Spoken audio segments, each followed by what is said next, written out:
கிறிஸ்துவுக்குள் அன்பான தேவனுடைய பிள்ளைகளே, இயேசு கிறிஸ்துவின் பரிசுத்த நாமத்தில் உங்களை ஆசீர்வதிக்கிறேன்.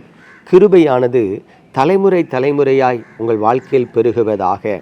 இன்றைக்கும் நம்முடைய தியானத்திற்கு ஆதாரமாக யோவான் எழுதின 1 நிருபம் 2 அதிகாரம் 24 வசனத்தை பாருங்கள். ஆதி முதல் நீங்கள் கேள்விப்பட்டது உங்களில் நிலைத்திருக்க கடவது.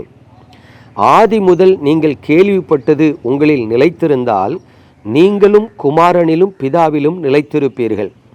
பிரியமான தேவனுடைய பிள்ளைகளே, இங்கே யோவான் எழுதின 1 நிருபத்திலே ஒரு ஆலோசனையாக தேவனுடைய பிள்ளைகளுக்கு சொல்லப்பட்டிருக்கிற இந்த வசனம் என்ன சொல்லுகிறது? ஐயா, நீ கர்த்தருக்குள் நிலைத்திருக்க வேண்டும் என்று சொல்லி சொல்லப்பட்டிருக்கிறதை பார்க்கிறோம். ஏன் நிலைத்திருக்க வேண்டும் என்று ஆண்டவர் சொல்லுகிறார்? என்னுடைய ஊழியத்தின் பாதையில் நான் பல மக்களை பார்த்து வருகிறேன். 1980 ரட்சிக்கப்பட்டேன் என்று சொல்லுவார்கள். 2000 பார்த்தா அவர்கள் பின்வாங்கி போனவர்களாக பாவத்தில் விழுந்து போயிருப்பார்கள். 2000 மனம் திரும்பி இயேசுவை ஏற்றுக்கொண்டேன் என்று சொன்னவர்கள் 2010 பார்த்தீங்கன்னா உலகத்தில் தெய்வமே கிடையாது, கடவுளே கிடையாது என்று சொல்லி நாத்திகர்களாய் போனவர்களை பார்த்திருக்கிறேன். ஒருவேளை தங்கள் குடும்பத்தில் ஏதாவது ஒரு தீமை ஆபத்து நடந்துவிட்டால் உடனடியாக தேவாதி தேவனுக்கு விரோதமாய் துணிகரமாய் தூஷணமாய் பேசுகிறதை நான் பார்த்திருக்கிறேன். ஒருவேளை பல மனிதர்கள் தங்களுக்கு நன்மை கிடைக்காத பட்சத்தில் கர்த்தரை மறுதலித்து பின்வாங்கி போகிறதையும் பார்த்திருக்கிறேன். ஆகவே தான் தேவனுடைய பிள்ளைகளே, இங்கே வேதம் நமக்கு ஒரு ஆலோசனை சொல்லுகிறது. ஆதி முதல் நீங்கள் கேள்விப்பட்டது உங்களில் நிலைத்திருக்க கடவது. ஆதி முதல் நீங்கள் கேள்விப்பட்டது என்ன? ஒன்று, தேவன் அன்பாயிருக்கிறார். ஆகவே நீங்கள் அன்புள்ளவர்களாய் இருக்க வேண்டும். இரண்டாவது, சோதனையை சகித்து கொள்ளுகிறவன் பாக்கியவான். ஆகவே ஒரு உலக பிரகாரமான வாழ்க்கையில தேவனுடைய பிள்ளைகளுக்கு, நீதிமான்களுக்கு, தெரிந்து கொள்ளப்பட்டவர்களுக்கு, பிரித்தெடுக்கப்பட்டவர்களுக்கு, பரிசுத்தவான்களுக்கு சோதனை வரும். ஆனால் அந்த சோதனையை நாம் சகிக்க அழைக்கப்பட்டிருக்கிறோம். இரண்டாவதாக, நமக்கு கொடுக்கப்பட்ட விலையேற பெற்ற பாக்கியமான தேவனுடைய பிள்ளை என்கிற அந்த ரட்சிப்பின் அனுபவம். உங்களையும் என்னையும் தேவனுடைய பிள்ளை என்று சொல்லி அடையாளப்படுத்துவது ரட்சிப்பு.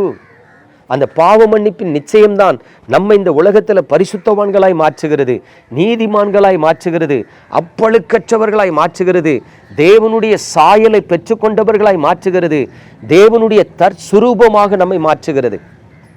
யோசித்து பாருங்க, இந்த உலகத்தில் கிறிஸ்துவை நேசித்து கிறிஸ்துவை ஆராதிக்கிற பிள்ளைகளுடைய முகத்தையும் பாருங்க. கிறிஸ்துவை ஏற்றுக்கொள்ளாத உலக பிரகாரமான மற்ற தெய்வங்களை வழிபடுகிற மக்களையும் நீங்க பாருங்க. தானியேல் புஸ்தகத்தில் சொல்லியிருக்கு தெரியுமா? தானியேல் ராஜாவுடைய சாப்பாடு வேண்டான்னு தள்ளிட்டு பருப்பு மரக்கறியை தான் சாப்பிட்டான். ஆனால் ராஜாவுடைய போஜனம் நல்ல திராட்சரசத்தை குடித்து நல்ல கொழுத்த மாமிச கறிகளை புசித்தவர்களை பார்க்கிலும் தானியேலும் அவனுடைய நண்பர்களும் நல்ல பார்க்க புஷ்டியாகவும் அழகாகவும் ஞானத்திலும் அறிவிலும் தேறினவர்களாக இருந்தார்கள். காரணம், தேவன் கொடுத்த கிருபை, தேவன் கொடுத்த ஆசீர்வாதம், தேவன் கொடுத்த மகிமை. உண்மையாக சொல்கிறேன், நீங்கள் கிறிஸ்தவர்களை கவனித்து பாருங்க, அவங்க முகம் ஒரு பிரைட்டாக இருக்கும். ஆலயத்தில் போய் ஆண்டவர் ஆராதிக்கிற தேவ பிள்ளைகளுக்கும் ஆண்டவரை ஆராதிக்காத மனிதர்களுக்கும் உள்ள வித்தியாசமே அவங்க முகத்தை பாருங்க. சிலர் உலக பிரகாரமாக ரொம்ப அழகாக இருப்பாங்க, ஆனால் அவங்க முகத்தை உற்று கவனித்து பார்த்தீங்கன்னா அதில் ஒரு சோகம் இருக்கும், இல்லை ஒரு பெருமை இருக்கும், இல்லை ஒரு அகம்பாவம் இருக்கும், இல்லை ஏதோ ஒரு காரியம் அவர்களை வெறுமையாக இருக்கிறான் என்று காண்பிக்கும். ஆனால் தேவனுடைய பிள்ளைகளுடைய முகம் பார்த்தீங்கன்னா பிரகாசிக்கும். எனக்கு அன்பான தேவனுடைய பிள்ளைகளே, ஆகவே தான் கர்த்தருடைய வசனம் சொல்லுது, நீங்கள் ஆதி முதல் கேள்விப்பட்டது உங்களில் நிலைத்திருக்க கடவது.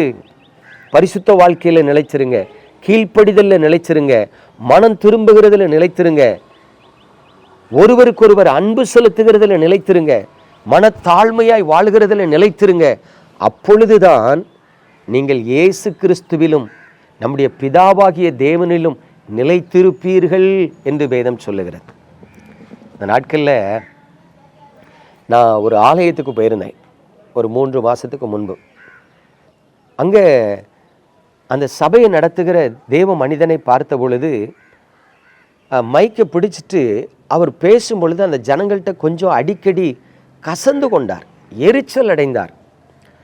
சில கடினமான வார்த்தைகளை பேசி அந்த மக்களை துக்கப்படுத்தினார்.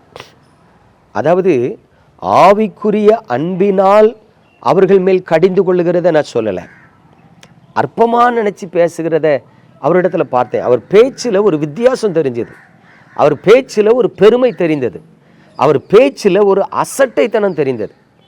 அந்த கூட்டம் முடிஞ்ச உடனே அந்த சபை ஊழியரை பார்த்து, ஐயா மன்னிச்சுக்கிடுங்க, 5 வருஷத்துக்கு முன்பு உங்கள் சபைக்கு வரும்போது நீங்கள் எவ்வளவு அன்பாக தாழ்மையாக என்கிட்டையும் இந்த ஜனங்கள்கிட்டையும் பேசுனீங்க.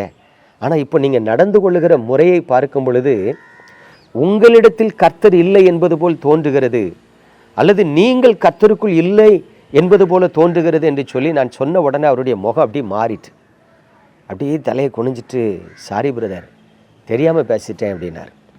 அப்போ நான் சொன்னேன், ஐயா நம்ம தேவ மனிதர்களாக ஆலயத்தில் முன்னாடி நின்று ஜனங்கள்கிட்ட பேசுகிறோம், அவங்கள அற்பமாக நினச்சி பேசாதீங்க, கண்டித்து பேசுகிற தப்பு இல்லை, அன்போடு பேசுங்க அப்படின்னு.